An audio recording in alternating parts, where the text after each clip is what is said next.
Let's dive right in. Today, we're putting two semiconductor giants in the ring for a financial showdown, NVIDIA versus Broadcom.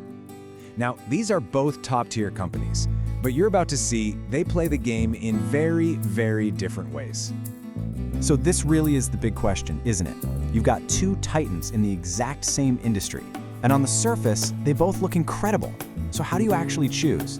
How do you get past the headlines and dig into the numbers to see what really separates them? Well, that's what we're here to do today. So first up, let's meet our contenders. In this corner, you've got NVIDIA, the absolute AI juggernaut. I mean, they're powering the entire artificial intelligence revolution with their chips. And in the other corner, Broadcom, the connectivity king. Their tech is the invisible magic inside of everything from your phone to huge data centers. Two absolute powerhouses, but with very different claims to fame. Okay, here's our fight card for today.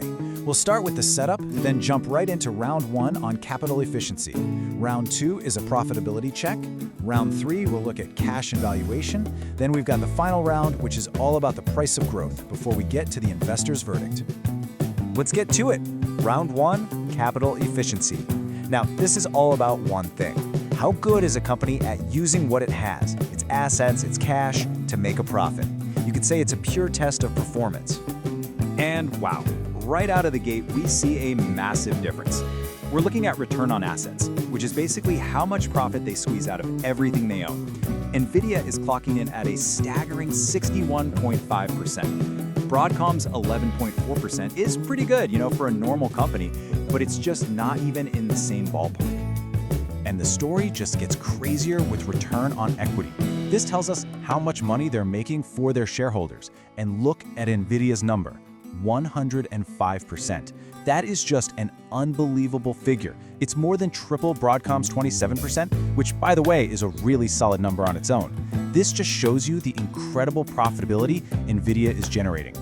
To wrap up the round, let's look at return on invested capital. And yep, same story. NVIDIA is just dominant, with over 70% compared to Broadcom's 14.4%. It's pretty clear that the massive demand for AI chips has made NVIDIA a hyper-efficient profit machine. So yeah, the verdict for round one, it's not even close. This is a clean sweep for NVIDIA. Based on these numbers, their efficiency and profitability are just on another level, a completely dominant start. All right, on to round two, the profitability check. Here, we're looking a little closer at the sales numbers. How much profit does each company actually get to keep? When you're talking about billions in revenue, believe me, every single dollar counts. But wait a second, look at this. When it comes to gross margin, this fight gets a whole lot closer. NVIDIA still has a slight edge, sure, at almost 70%, but Broadcom is right on its heels at nearly 67%. These are both fantastic margins, which tells you that their core businesses are incredibly profitable. And we see that same theme when we check how well they turn sales into cold hard cash. Again, NVIDIA is a little bit ahead, turning about 47 cents of every dollar of sales into cash from operations. Broadcom's at about 42 cents. So NVIDIA takes this round too, but it was a much, much tighter race this time. Okay, now for round three, cash and valuation. And this, my friends, is where the whole story takes a really interesting twist. After two straight rounds of NVIDIA looking unbeatable, we finally hit what I'm calling the great equalizer. So to get what's happening, you need to understand free cash flow yield.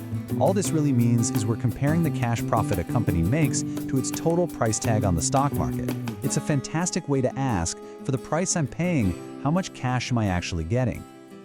And there it is, the plot twist. Look at that. When we measure them by FCF Yield, NVIDIA and Broadcom are in a dead heat. Both are sitting at just 1.5%. So even though NVIDIA is way more profitable in some ways, the stock market has priced them so high that their cash generation relative to that price is exactly the same as Broadcom's. And here's what that really means for you. A low yield of 1.5% tells you one crucial thing. Investors are paying a huge premium for both of these stocks. Why? Because they're betting on massive growth in the future. The market has basically decided they're both expensive, high-growth stocks. And that brings us to the final round, the price of growth. Since we know both companies are priced for perfection, we have to ask a deeper question. And this is where Broadcom gets a real chance to land a big counterpunch. So here's the billion-dollar question, really. We've all seen NVIDIA's incredible performance. No one's denying that. But is it actually worth the sky-high price the market is asking for? Is there a way to figure that out? Well, there is, and it's called the PEG ratio. Now, the PEG ratio is pretty clever. It doesn't just look at the stock's price. It compares that price to how fast the company is expected to grow its earnings. And the key thing to remember is a lower number here suggests the stock might be more reasonably priced for its growth. And boom, there's the counterpunch. NVIDIA's PEG ratio is up at 4.31.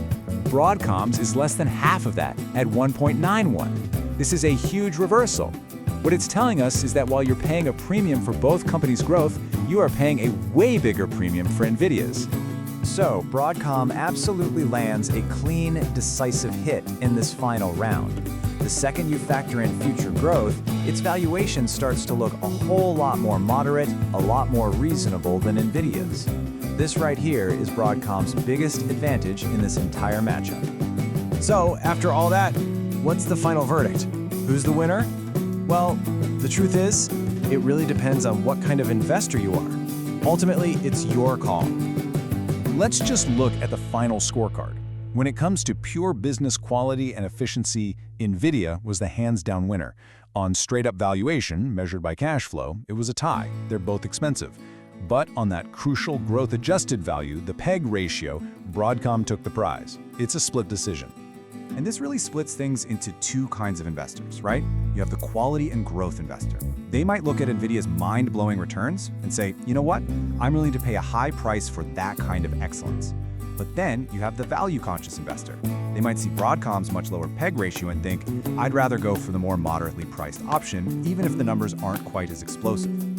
And that brings us right back to the most important question. This analysis can't tell you which stock is definitively better.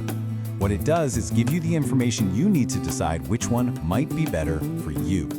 So have a think about it. Which investor are you?